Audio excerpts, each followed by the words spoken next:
вярвата няма да ви спаси. Как ще познаем лъжливите пророци? Исус каза, те се познават от плодовете им. Не всеки, който казва Господи, Господи, ще влезе в небесното царство, а онези, които вършат волята на Отца, който е на небесата. Много хора ще се оправдават, като казват, Господи, в Твоето име пророкувахме. Господи, бесове изгонвахме в Твоето име. Даже и велики дела извършихме в Твоето име. Но за тях отговора е, никога не съм ви познавал, идете си от мене, вие, които вършите беззаконие.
ще казват, Господи,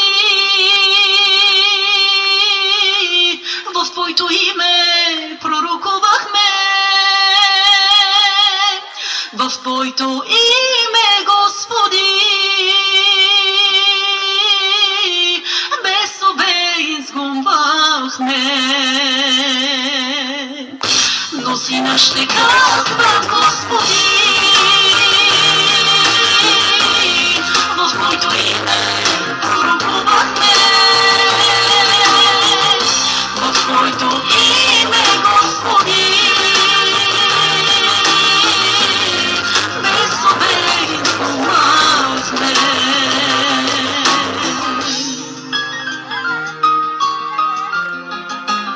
Приятелю, ако тези думи са те стреснали, бъди добър човек, който от доброто съкровище на сърцето изнася доброто. Бъди на малкото верен, а Бог ще те постави на високо. Амин.